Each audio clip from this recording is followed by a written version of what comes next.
This episode of Doc Talk is brought to you by First Bank. We're not just your neighborhood bank, we're your neighbors. Our local team lives up to the name, putting our customers and community first. To experience First Bank difference, stop by any of our 13 Knoxville area locations or visit firstbankonline.com. Hello, my name is Dr. Rob Page, and I'm the host of Doc Talks. Doc Talks is a podcast that is produced by the Knoxville Academy of Medicine, and it features its member physicians in podcasts such as this, providing information to patients, information for things that are topical or important, or things that we believe or these physicians believe will provide them with additional information for how to approach their health care. And I feel so fortunate this morning, I can say this morning, because it is this morning. It may not be this morning for you, but to have with me Dr. L. Pinzon.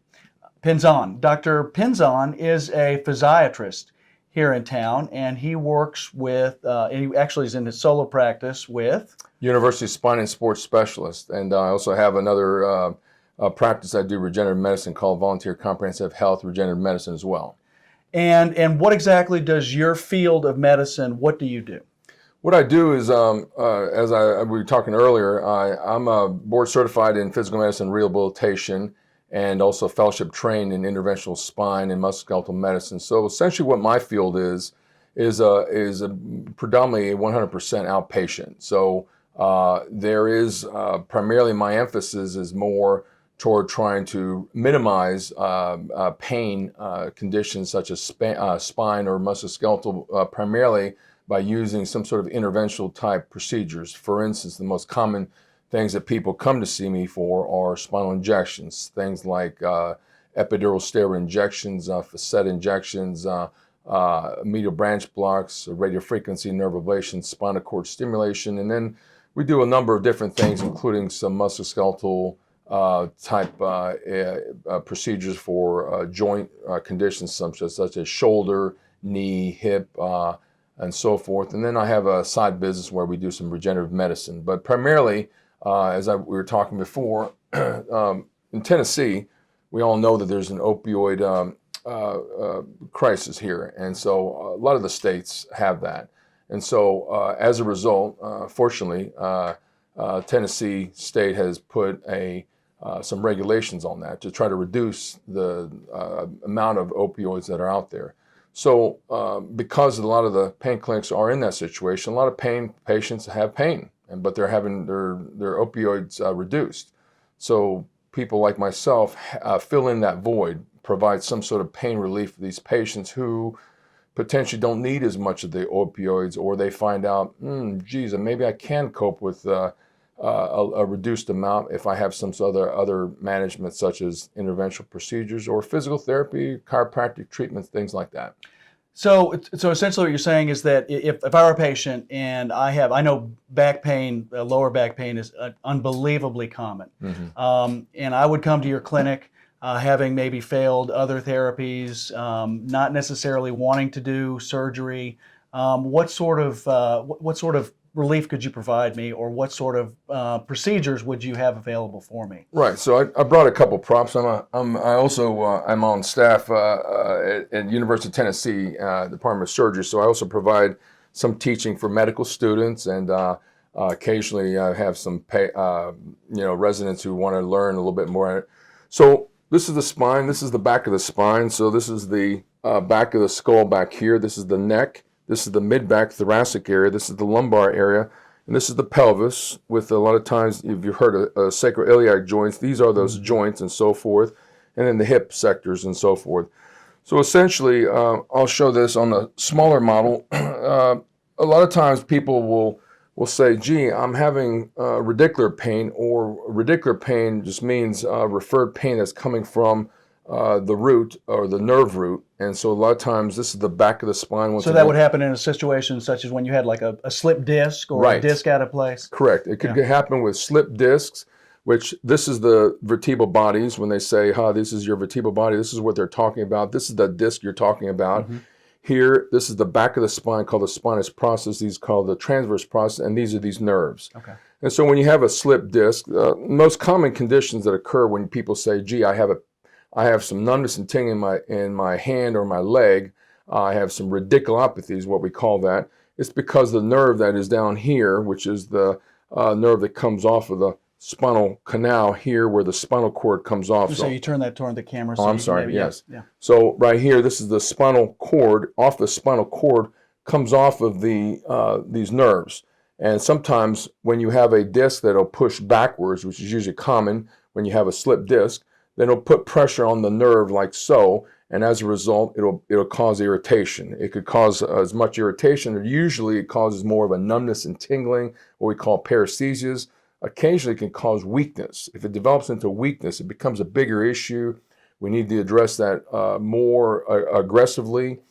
Sometimes I try to get them in, as depending upon the amount of weakness, try to get them into physical therapy, try to do the injections.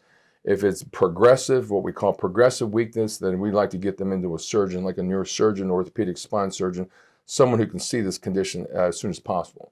But many times, if you intervene early in the process, you can actually do significant amount of good, and this actually can redress, and sometimes it'll improve pretty quickly, and so you may not have to have surgery, is what I'm saying.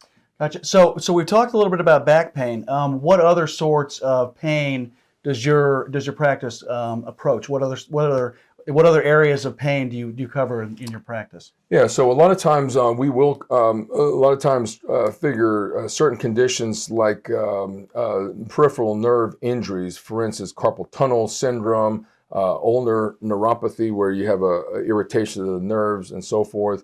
Sometimes people have what they call peripheral neuropathy.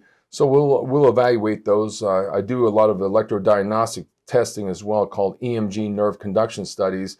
There's sometimes either surgeons will want to figure out how bad the severity of that condition is, so you'll have to evaluate that.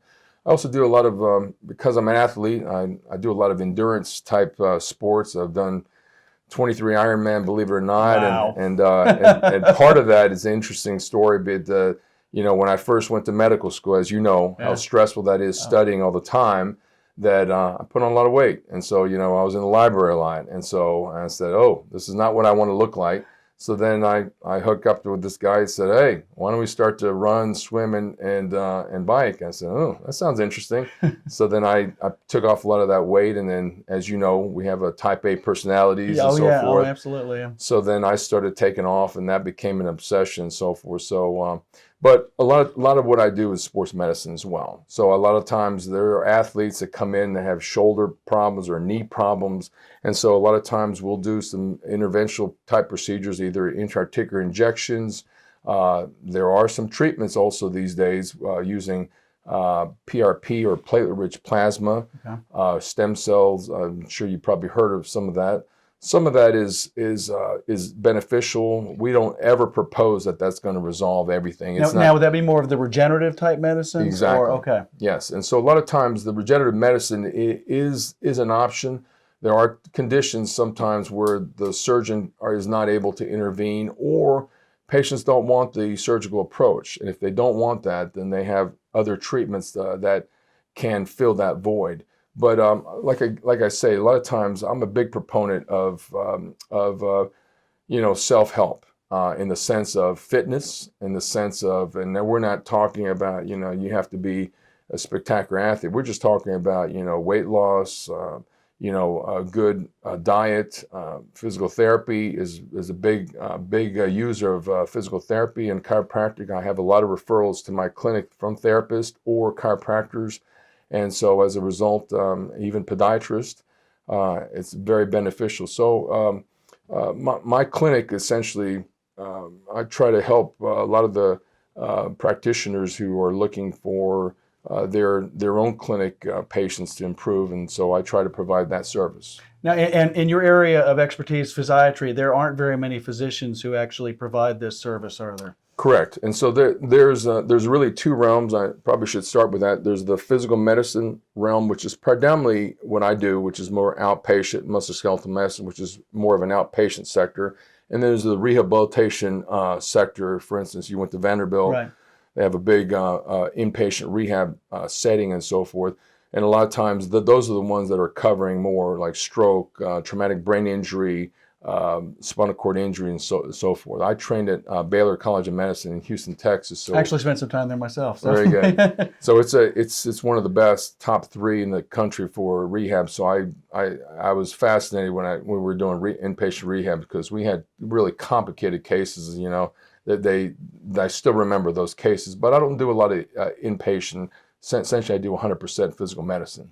Excellent. So if I were a patient and I'm experiencing pain, of really any sort, if I have carpal tunnel, if I have any pain in my wrists or my elbows or my knees or my back, you would be the type of physician who would be a wonderful resource for me. Right. If I feel as though if I've been frustrated with maybe other forms, but intrinsically what you're saying is that drugs may or may not alleviate the problem, but they don't actually stop the cause of the problems. Right. And surgery, whereas it actually may alleviate some of the problems as well, it really isn't approaching the fundamental problems that are causing these issues. Correct. And a lot of times, like I tell a lot of patients, you can have the perfect patient, the perfect doctor, the perfect conditions, and have imperfect outcomes. Mm-hmm. That's why, surgery, as we all know, is irreversible. What they do, the surgery, you can't put that tendon back, you can't put that disc back, you can't put the bony part that was taken out.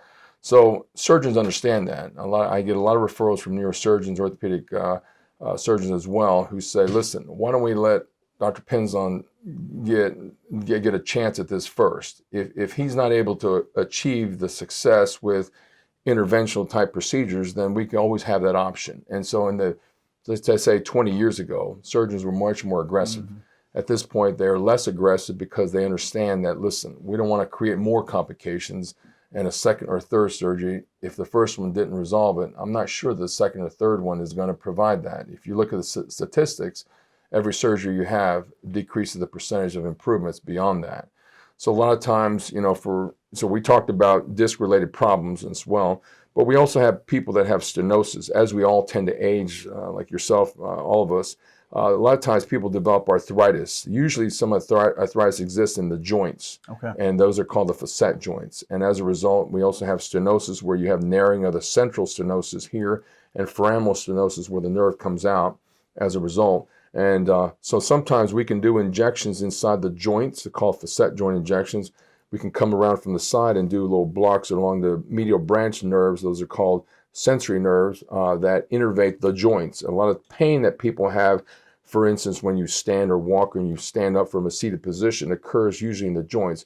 So another technique that we can, for some patients, we can ablate, or what we call radiofrequency nerve ablation, which is very commonly used in medicine. Cardiologists use it, radiologists use it, physiatrists, interventional pain procedures, where you can lesion the nerves, where essentially the nerves will go away over a period of 6 to 18 months. Some patients have years of relief with that. Other treatments that can be tried when people have had surgery and nothing else seems to be working, you can try what we call a spinal cord stimulator, or a dorsal column stimulator, where you can slide a small lead wire that goes inside the spinal canal over the dorsal column, and then essentially hook that up to a generator and try to stop the nerve from being fired, where it creates abnormal responses. Therefore, it can help mostly for leg pain, peripheral pain, or sometimes back pain, because the technology has improved significantly. So there's all kinds of varieties of treatment which can be approached that don't necessarily have to involve surgery or medications. Right. So let's say, Dr. Pinzon, that I'm a patient and I'm having back pain and I need to come to your office for a procedure. How long does it take? Generally, how much downtime would I have? How long is the recovery time? That's a good question. A lot of times, in this busy world that we live in, with this whole coronavirus situation, there's a lot of patients that are saying, well, geez, I'm busy right now. I've got to get back to work. I don't have the time for surgery, etc. So a lot of times we can do these procedures. There's 2 ways to do these. The spinal injections, primarily 100% of what I do is in the office. So I give patients that option. A lot of times it's less invasive than going to a surgery center, let's say. If you do it in the office, normally we give you a little Valium to kind of calm you down. We may give you a little muscle relaxant. We talk you through it. We do the procedures, and then patients go home. They have a driver, etc. If you go to the surgery center, a lot of times you can do it the same exact procedure. The only difference is they'll stick an IV, they'll sedate you with conscious sedation, such as propofol, let's say, and then essentially we'll do the same exact procedure. It's much more time consuming for that.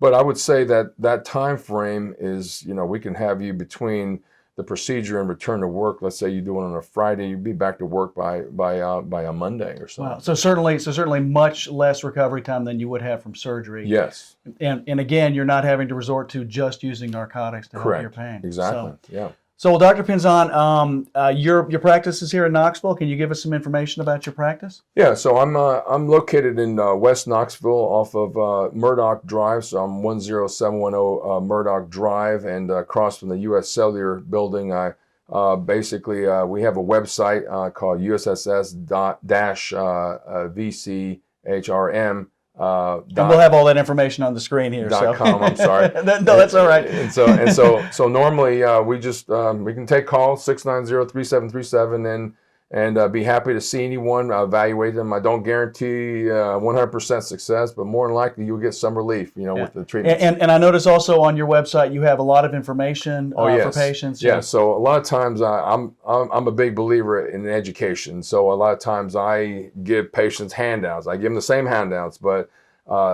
so there is a number of different articles that I write. Just one more thing. I'm on the editorial staff for a magazine called Practical Pain Management. And as a result of being on there, I write a lot of articles. And a lot of the articles I cover different topics like spinal injections, sports medicine. I just put a primer on chronic overuse sports injuries. It'd be very helpful if you were covering things like rotator cuff injuries or other types of conditions. So I highly recommend you look at the website and see what articles. If you have any questions, we'd be happy to talk about that, and there's these days in YouTube there's a lot of information too. Yeah, absolutely, and there's a lot of information on Dr. Pinzon's website as well, covering a lot of the conditions that he treats, and the information about his office, and certainly how to get in contact with him and how to make an appointment. Dr. Pinzon, I'd like to thank you so much for joining me here today. Okay, thank you. And giving information. And with that will conclude this episode of this podcast of Doc Talks, a podcast that's produced by the Knoxville Academy of Medicine.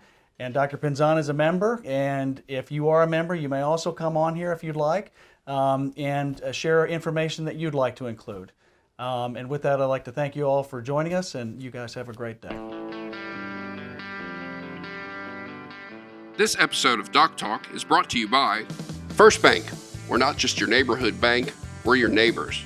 Our local team lives up to the name, putting our customers and community first.